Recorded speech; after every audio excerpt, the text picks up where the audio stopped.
तो मंदिर इत्यादि जाने से कोई लाभ नहीं होता कि आप ये सोचे कि ठीक है, यद्यपि आनुषंगिक है कि मंदिर जाते हैं, बहुत पूजन करते हैं मंदिर में, और लाभ होता है कि नहीं होता, वो देखिए लाभ तो होगा, लेकिन आपकी जैसी मंशा है, जैसी आपकी भावना है, उसका फल आपको मिल जाएगा। ये आवश्यक नहीं है कि हम मंदिर जाने वाले हैं, हम तीर्थों में जा रहे हैं तो हमको वहाँ पर लाभ होगा।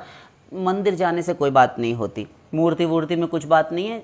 जिनके रही भावना जैसी, प्रभु मूर्ति देखी तिन तैसी। जिनकी जैसी भावना है, भगवान की मूर्ति एक ही मूर्ति है, सबको दिखाई दे रही है उन्हीं आँखों से, उसी चक्षुरेंद्रिय से, किंतु देखने की भावना के अनुसार फल मिलता है।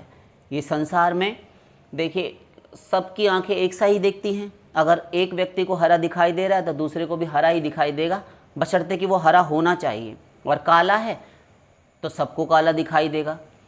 किंतु भगवान के शरीर में ये विलक्षणता होती है। दिव्य शरीर में, महापुरुषों का जो दिव्य शरीर होता है उसमें भगवान का शरीर ये अप्राकृत होता है, क्योंकि महापुरुषों का शरीर भी भगवान का ही होता है, इसलिए तब उसमें ये विलक्षणता होती है कि जैसे जैसे विकार से युक्त, क्योंकि मायाबद्ध जीव है, तब उसमें त्रिगुण भी सदा रहेंगे, और जब त्रिगुण रहेंगे तो माया के अंडर में है, माया से परे वाली वस्तु को वह जब देखेगा। आप एक बात बताइए, छोड़िए भगवान को बाद में रखेंगे, आप एक बात बताइए, आप यहाँ से आकाश देखते हैं? हाँ, वो तो हम रोज़ ही देखते हैं। तो क्या देखते हैं आप? हम देखते हैं कि ग्रे कलर है ऊपर, कभी कभी आसमानी रंग का हो जाता है, कभी ग्रे नज़र आने लगता है, कभी सफ़ेद सफ़ेद बादल दिखाई देता है। ठीक है, जो भी दिखाई देता हो, किंतु आप यहाँ से जब देखते हैं तब आपको जो भी दिखाई देता है तो आपको यहाँ से घनीभूत दिखाई देता है। ऐसा लगता है कि ऊपर भी जाकर कुछ ठोस वस्तु होगी, ऐसा अनुमान आप लगाते हैं। यद्यपि मन में जानते हैं कि कुछ और है, लेकिन मतलब स्पेस है, एक अवकाश है, खाली स्थान है। जब जाते जाएं ऊपर तो आपको जैसे यहाँ खाली स्थान है ना, ऐसे ही आपको वहाँ मिलेगा। किंतु नीचे से, पृथ्वी से देखने पर आपको लगता है कि वहाँ पर ऐसा रंग होगा, नहीं, वह इतनी दूरी है कि वह घनीभूत होकर इस प्रकार का रंग लगता है। अच्छा ठीक है, दूसरा उदाहरण लीजिए, यमुना महारानी का आपने जल देखा है? हम तो वहाँ नहा कर आ रहे हैं, आप देखने की बात करते हैं। हाँ, तो आप क्या देखते हैं? जल को हाथ में लीजिए या फिर ग्लास में भरिए, तो आप देखेंगे बिल्कुल स्वच्छ जल है, शीशे की तरह। और वापस छोड़ दीजिए तो फिर कृष्णा हो जाएगा, श्यामांगी, इसीलिए यमुना महारानी को कहा है, तो श्यामा हैं। क्यों? वो है, उनका रंग ऐसा दिखता है। तो उसी प्रकार से जब आपकी इंद्रियां यही सांसारिक वस्तुओं को भी ठीक ठीक उस प्रकार नहीं देख पा रही, नहीं अनुमान लगा पा रही, फिर दिव्य पर्सनैलिटी में आप कैसे देखेंगे? तो भगवान की मूर्ति, भगवान के श्रीअंग में, भगवान के दिव्य शरीर में ऐसे चमत्कार हैं कि जिस प्रकार के गुण से युक्त, त्रिगुण तो सब में सदा रहते हैं मायाबद्ध जीव में, किंतु ये अवश्य होता है कि आप मंदिर में बैठे हैं, वह मायाबद्ध जीव बैठा है, 99.9% मायाबद्ध जीव हैं।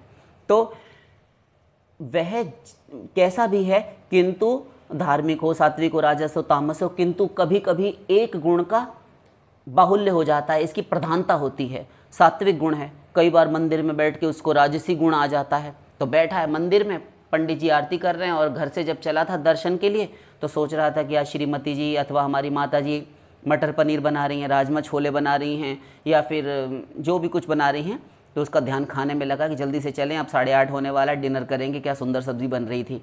तो उसका ध्यान वहाँ लगा हुआ है। तो सात्विक नहीं है, उसमें राजसिक गुण है, मसालेदार पनीर का चिंतन हो रहा है। और एक घोर तामसी है, तो शराबी व्यक्ति भी, तमाम लोग जाते हैं, शराब पीते हैं, किंतु मंदिर भी जाते हैं, और मंदिर जाते हैं तो उससे ये थोड़ी ना कि वो शराबी कबाबी नहीं होंगे, सब प्रकार के लोग जाते हैं। तो उसको शराब का पौए का चिंतन हो रहा है, क्योंकि शराब पहले पी लेता तो मंदिर आ नहीं सकता था, तो वह मंदिर जाता है पहले, फिर घर पे जाके आराम से पिएंगे, पैक लगाएंगे और सो जाएंगे। तो उसको शराब का चिंतन हो रहा है, तो वह घोर तामसी है। और जो सात्विक है वह यही देखेगा कि प्रभु का दर्शन कितना सुंदर हो रहा है, कितनी सुंदर आरती हो रही है, प्रसाद पाएँ, फिर घर जाएं, प्रभु को भोग लगा के श्रीमती जी ने अथवा हमारे बच्चों ने रखा होगा, हम भी थोड़ा सा प्रसाद पा लेंगे, इस प्रकार सोचता है। तो ये सात्विक है। उसी में एक महापुरुष है जो गुणातीत है, त्रिगुणातीत है, अर्थात माया के परे है, मायातीत है। तब वह क्या सोचता है? वह बस प्रभु में तन्मय हो जाता है, उसका जाने का मन ही नहीं करता, और चला भी जाए किंतु उसी छवि को बसाए हुए उसको साक्षात भगवान से कांटेक्ट है उसका। ये तारतम्य होता है। तो भगवान के शरीर में एक खासियत आप बता रहे थे क्या? वो ये थी कि भगवान के शरीर को यहाँ पर कोई भी एक वस्तु को एक प्रकार का ही देखता है, किंतु भगवान के शरीर में ये विलक्षणता होती है कि जैसे गुण की प्राबल्यता उसके अंदर जिस समय पर होगी, तामसिक गुण वाला व्यक्ति भगवान को तामसिक देखेगा, राजसिक गुण जिसका प्रबल है उस समय पर जिस समय वह देख रहा है भगवान को, तो उसको राजसिक भगवान दिखाई देंगे। इसी प्रकार गुणों का भेद है। समझ गए आप? ठीक ठीक नहीं समझ में आया समझाइए। देखिए, जिस समय राघवेंद्र सरकार जनकपुरी में धनुष भंग के अवसर पर धनुष यज्ञ में खड़े हुए थे, तो वहाँ सभा में राज समाज बिराजत रूरे, उड़गन महुजन दुई विधु पूरे।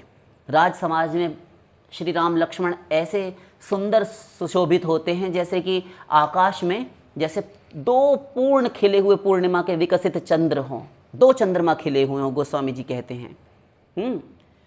तो जब आए तो बैठे, उस समय पर बहुत सारे रहे असुर छल छोनि पवेसा, तिन प्रभु प्रकट काल सम देखा। जो असुर थे और माया से राजा का रूप लेकर जानकी जी को ब्याहने की मंशा से बैठे हुए थे, उन्होंने भगवान को प्रत्यक्ष काल के समान देखा। बेदुसन प्रभु विराटमय दीसा, बहुमुख कर पग लोचन सीसा। बहुत सारे मुख थे, कर हाथ थे, पग पैर थे, लोचन आंखें थी और शीश। एक को एक ही सिर दिखाई दिया जैसे भगवान खड़े थे। दूसरा कहता है कि इसके 3 सिर हैं इस लड़के के। एक कहता है तुम्हारी फूटी हुई हैं, इसके हमको 5 सिर दिखाई दे रहे हैं। चौथा आ गया, वो सबका विरोध करता है, कहता है कि इसके 17 सिर हैं। एक आया कहता है कि इसके 18 हैं, एक कह रहा है 25 हैं। इसी प्रकार मुंडे मुंडे मतिर्भिन्नम, जैसा और अनंत आंखों वाले दिखाई दिए, अनंत सिर हाथ पैर पेट वाले दिखाई दिए। विदुषण प्रभु विराट में दिशा। और जो विद्वान उस सभा में बैठे हुए थे वो परम तत्व की उपासना करते हैं, इसलिए विराट रूप दिखाई दिया। गीता जी का 11वें अध्याय वाला जो अर्जुन ने देखा था, उत्तंक मुनि ने देखा था, कौशल्या जी का भुषुंडी जी ने देखा था, ऐसा रूप दिखाई दिया। अब बताइए, एक ही कोई पर्सनैलिटी हो तो या तो वो अच्छी लगेगी या बुरी लगेगी, और या कॉमन दिखाई, ठीक है कोई खास बात नहीं है लेकिन ठीक ठाक है। किंतु ऐसा कैसे होगा कि वो बिल्कुल ही विपरीत दिखाई दे? एक आदमी को कुछ दिखाई दे रहा है, बाकी सबको कुछ दिखाई दे रहा है, और सबको अपना अपना हिसाब से दिख रहा है। क्योंकि भगवान के शरीर की विलक्षणता होती है। ऐसे ही हम जैसे पापात्मा होते हैं, हरिगुरु हमको अपने ही समान नजर आते हैं, हम भेद किए रहते हैं उनमें, ये ऐसे हैं, ऐसा बोलते हैं, ऐसा दिखता है। तो मंदिर वंदिर जाने से कुछ नहीं होता। लाभ आपकी मंशा के अनुसार, आपके संकल्प, आपके आइडियाज़ के अकॉर्डिंग मिलता है आपको। ऐसा नहीं है कि आप मंदिर जा रहे हैं तो आपको भगवत प्राप्ति हो जाएगी। आप एक बात बताइए, जिन मंदिरों में आप दर्शन के लिए जाते हैं तो आप कितनी देर के लिए जाते हैं? हद से हद, बहुत से बहुत 10 मिनट के लिए, 1 घंटे के लिए जाते होंगे। बहुत अधिक भीड़ है तो आप 2 घंटा इंतज़ार करते होंगे, प्रसाद पाते होंगे, थोड़ी देर बैठते होंगे। अगर परिसर में कहीं ऐसी बैठने की व्यवस्था है मंदिर में, तब आप चले आते होंगे फिर।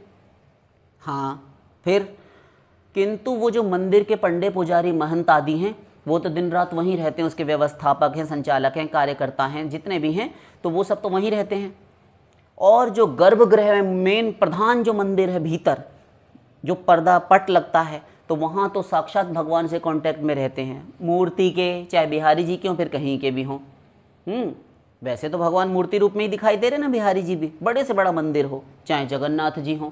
किंतु आज तक किसी को भी अनुभव हुआ हो भगवत तत्व का? एक भी बताए तो क्या हुआ मंदिर जाने से? मंदिर में रहने वालों को कोई फल नहीं मिलेगा।